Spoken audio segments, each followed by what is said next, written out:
put on a shirt. Oh, wait, no, we took a cab. That's right. We ended up taking a cab over to Staples Center, and we missed the opening act, which I'm like bonus because I know I'm not going to like them. And we come fucking walking into the Staples Center, and right as the show starts, and Lady Gaga comes out of a fake castle on a horse and starts walking around the arena. You know, they do that big thing now where they got like the big fucking half a semicircle loop with a bunch of fucking raven kids in the middle of it.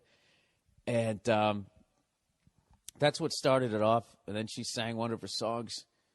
And then she went back into the castle. And then all of a sudden, it looked like it was a turkey with its legs spread. And she came out of the vagina of that, unzipped it, and came out of that, you know. And then sang another fucking song. You know, a bunch of shredded gay guys, all 5, 6, 7, 8, all at the same fucking time. And then she just starts spewing this fucking self-help horse shit. You know? Doing that stupid dramatic pause to milk the crowd. She's just like, you know, it's great to be here tonight, Los Angeles. And everybody's like, wah! And she's just like, I got a message out there for anyone who's ever felt different. If you feel different, no, then blah, blah, blah, blah, blah, and all this fucking bullshit about being different. It was literally like, it was like gay Spinal Tap. And it was honestly, it was a terrible fucking show. Terrible show. The fucking dancing was terrible. She can sing, but she stinks at dancing. She's on a fucking horse. She comes out of a vagina. How many times has that been done? Why'd you come out of the vagina, Lady Gaga? Let me guess. This album was a rebirth for you? You fucking hack. Ripping off Madonna right and left. First of all, she's got that one song that I don't know what Madonna's song is. I never know. Whenever I hear it, I start singing the other Madonna song. She's ripping off Madonna right down. She had a black Jesus. And the crowd's eating it up. And at first I'm like, you got to be fucking, she's doing the black Jesus thing? Like a prayer? Am I the only guy? And I looked around. I was like, oh, my God, I'm old. I'm old. I'm fucking old. And I'm sitting there, and all I want to do is just start trashing. I want to start heckling, which I did a couple of times. And Nia just gave me the look, and I was like, I can't ruin this for her. She was going to go here with somebody else who was going to be waving glow sticks, and I agreed to come here. I can't be a cunt. So I'm not going to lie to you. I sat down after the first fucking song, and it was really difficult to listen to. It was really fucking annoying. Way more annoying than I thought it was going to be. I thought it was going to be all right, you know. Still going to be on some level. I'll appreciate it. This is pop shit. I can try to come here and enjoy this shit. And it just really wasn't a good show. I can't fucking... Oh, with the stupid dramatic pauses. Why do singers always have to look up in the air halfway through a sentence and just get another applause break? I saw a band the other night in this little fucking club, and the guy was doing that. He was like, you know, this is the first time. Then he looks up at the ceiling, and it's just dead silence. And then the crowd always gives in to the fucking silence. I don't know if they feel uncomfortable with it, and they just feel they have to fill it up by going, woo! And then the guy finishes the sentence, that we've been in Los Angeles in 3 years. It's like, why couldn't you just complete that sentence? Why couldn't you just go, hey, you know, this is the first time we've been in Los Angeles for like 3 years. And we're happy to be back because you guys are great fans. You could do that in like fucking, what was that? How long did it take me to say that? 3.5 seconds? It takes him like 30 seconds. Los Angeles is a city.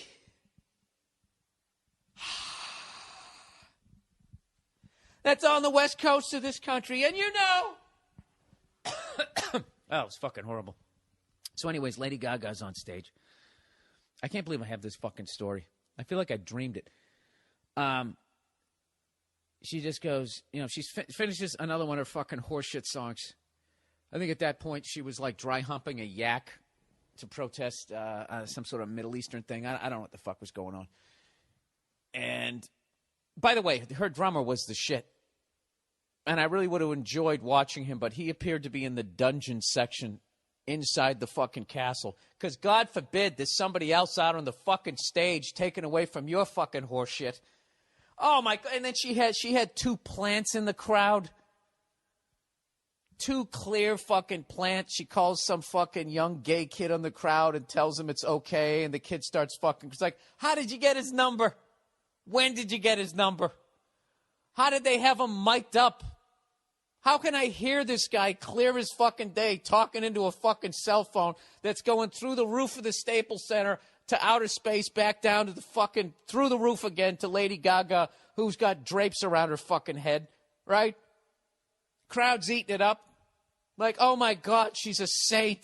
Look at her reaching out, right? And then the worst part was she's sitting there dancing around. And she's only a little bit better a dancer than I am, and I'm fucking horrific. So she's up there. And then she goes, where's that guy with the green hair in the crowd? Get up on the stage, you know, because she's so down to earth. And the green-haired dude gets up on the fucking stage, shirtless, shredded, right? So right there, you know it's a plant. Although there were a lot of gay guys there, and gay guys are always fucking shredded. So I'll give him the benefit of the doubt on that. So the shirtless fucking shredded dude with the green hair gets on, runs up the runway, doing his best to act like he's shocked. And then they go into this fucking dance routine, and this dude knows every fucking move, right down to when to leave with the other dancers and walk into the castle. It's like, why is he going into the castle? I thought he was just some random guy you pulled out of the fucking crowd. Shouldn't he go back to his goddamn seat? How much of a grumpy cunt am I that I'm really ripping this shit apart? It was fucking, I gotta tell you, I was really disappointed. I felt like I put myself in the headspace where I could enjoy this. I was already 7 beers in. I grabbed a little bit of McDonald's on the way in. Had a quarter pounder with cheese with some French fries. I'm like, all right, let's see this. I know she can sing, so it should be halfway decent. And it just was, ending the songs and then just sitting there with fucking, every time, drapes around her face. It's like, when are you just going to accept your nose? We get it. You don't like your nose, but you're afraid to get a nose job because you think it's going to change the sound of your voice. Just when are you? You're sitting there telling all these young gay kids it's okay that they're different, and here it is. You can't even accept your face, walking around like that chick from The Ring, your hair all in your goddamn face. It's so fucking awful. And finish it every song, and then she just sit there, all wrapped in drapes, and then being all like. Breathing into the mic, which was super fucking annoying. And then she was like, I hope you guys are having a good time tonight. Because if you're not, I don't give a fuck. I said, I don't give a fuck. And the whole crowd goes nuts. And then she proceeds to give a fucking speech about how much she doesn't give a fuck. Goes over to another shredded gay guy fucking backup dancer.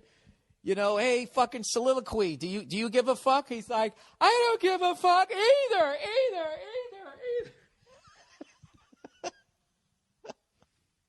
I think that's when I heckled. And I got my first dirty look from there. Because it's literally like, you know, if you don't give a fuck, get on with the not giving a fuck. Why would you stop and give a speech? You know, that's something I've learned in life is if you don't give a fuck, you don't say you don't give a fuck. If you don't give a fuck, other people, they recognize it, and they say it for you.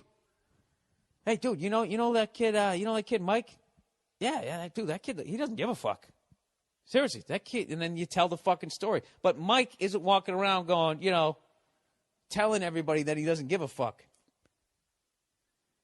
She clearly gives a fuck. She gives a fuck how she looks. I don't think she likes the way she looks, and I think that's why she's fucking walking around with an Afghan or fucking, I don't know what you call it, upholstery all over her fucking face. I don't know. Whatever. Should I just enjoy the I don't know, the fucking, I don't know what. I was really, I mean, as dumb as this sounds, I went there with some sort of expectations, and I just, you know, I thought the drummer was the best part of the fucking show, and he was in a castle, and I couldn't fucking see him. Granted, his drumsticks were lit up, so I could see some of the shit that he was doing, but I I don't know. And then there was some sort of story going on. I felt like they were like workshopping a musical, and they didn't really have the full story. They just kept being this face that would glow up, and it was Lady Gaga's, and she would just be speaking monotone like she was some sort of zombie, which I guess was supposed to give it some sort of depth. Can you guys believe that somebody 44, going to be 45, is wasting this much time talking about how I was disappointed at a Lady Gaga concert, as if that fucking show in any shape or form was designed to appeal to some fucking redheaded cunt like me. You know? Whatever. I had to get that out because there's a chance Nia might be coming down to the podcast, and I did a real good job not taking the piss out of that show when I was there and not ruining it for her. But anyways, it was really bad. You know what I mean? Even Madonna concerts back in the fucking day. Oh, that was another thing that she fucking said. She was going like, when I started out, dramatic pause. People didn't think that I could bring the underground gay scene to the mainstream. You know, it's like, why are you ignoring Madonna? Didn't Madonna do that like 20 years ago? Didn't the Village People kind of start it? You know what's funny about, like, that shit was so fucking underground in the 70s, right into the 80s, that morons like me didn't know that, like, half the people you were listening to were gay. Even though, like, you'd be listening to a band called Queen, and the guy's prancing around in fucking, I don't know what, diapers, adult diapers, I don't know what he was doing, walking around barefoot. You still, like, the music was, you still didn't know. I watched the other day, I was watching this Judas Priest concert. I forget where the fuck they were. It was like in the early 80s. And Rob Halford is coming out like in like literally fucking like this S&M outfit. And you had no fucking idea. I don't know. There's like 20 guys like that. It was still underground. But like that Madonna shit, when she did all that Vogan crap, that was like almost 25 years at this point. So I don't know. I think that's just what it is. I think I'm just an old fucking guy. And I imagine when I was watching whatever the fuck I was watching, they were all going, dude, Zeppelin did this like 15 years ago. As I'm sitting there freaking out watching a band called Cinderella. I think that was the point of it. No offense to Lady Gaga fans. I think I just realized how fucking old I was. All right.